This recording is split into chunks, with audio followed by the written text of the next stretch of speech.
Now at 5:30, orientation day inside the new field hospital at the DCU Center in Worcester. Healthcare workers from across the country will help run the facility. WBZ's Christina Hager spoke with some of them about why they came here. We put the call out and people responded. Hi, how are you? Orientation day at Worcester's COVID Field Hospital. They've provided showers for us. Traveling healthcare workers, some from across the country, Fits their face. fitted for N95 masks. You just want to open it up as much as you can like that. So I'm going to give you guys some pumps of this into your hood. Just basically to help out, be a part of history, really. Respiratory therapist Jeff Russell in from North Carolina.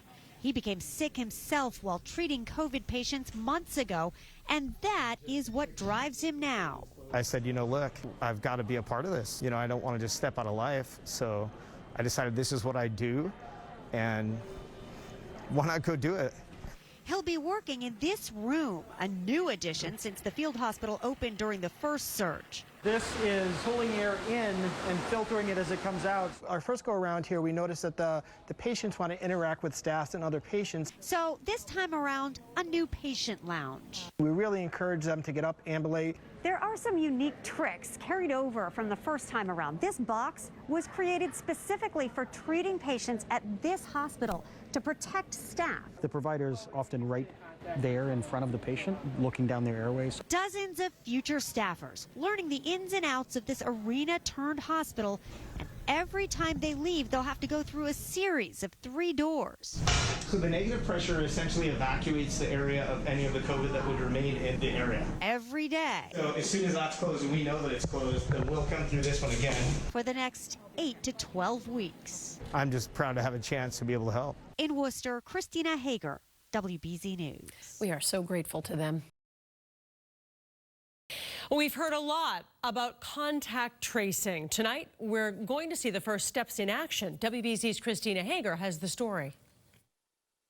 Make sure that you're using a separate bathroom. You definitely can't return to work. Stay inside for 7 days. They can be life-changing phone calls. You can imagine how anxious people are to get their results. Nurses delivering coronavirus test results. Because you're still testing positive. At UMass Memorial Medical Center, those who work in departments that were shut down by the virus are punching in for another job.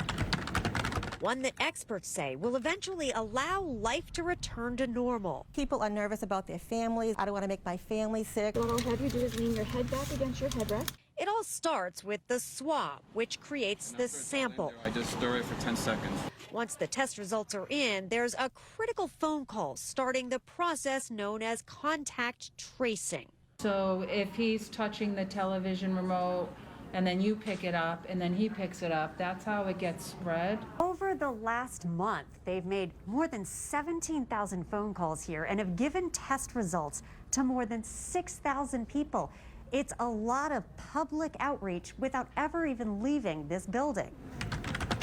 Sounds like you're getting better, so that's the good news. They also take calls from people looking to be tested. And if we don't test them, we do call them. We tell them, we'll call you back the next day. Because symptoms and circumstances can change quickly. When did he have the fever? And a conversation now might prevent another case tomorrow. They're not at the bedside, but they've done a huge amount of work to prevent this virus from spreading out of community. And they'll keep at it, they say. I think you're good to leave your bedroom. Until the message works. You need to stay at home. In Worcester, Christina Hager, WBZ News. An unemployment fraud scheme is now affecting more than 1,000 City of Worcester employees. Just about half of them work in the school department. And apparently this has been a huge problem across the nation. Through August, Arizona had more than 1 million fake unemployment claims. Maryland uncovered a massive problem in July with more than $500 million in fraudulent claims. And New York has seen $1 billion in fraudulent activity since the start of the pandemic. There's no dollar figure attached to the problem in Worcester yet, but as WBZ's Christina Hager shows us, everywhere you turn, you find someone who is cheated. From Worcester firehouses to schools, public works, and the highest offices at City Hall, Here's the mayor. It's happened to me 3 times. 1,025 city employees hit by scammers using their identities to try to get unemployment payouts. I was told that they had already received $16,000. Worcester School Superintendent Maureen Binyenda says it's happened to her repeatedly, plus more than 500 school employees. The amount of fraud claims we're getting, sometimes as many as 40 a day. Why Worcester?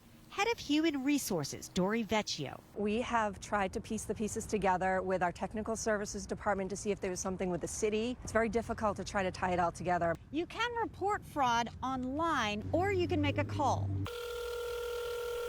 Thank you for calling the Department of Unemployment Assistance. This put me through a series of voice prompts and then I was on hold for a long time. And you get into this endless loop of finding which button to press that you'll get a human on the end of the line. Sean Jarboe, who's not a Worcester employee, knows the nightmare.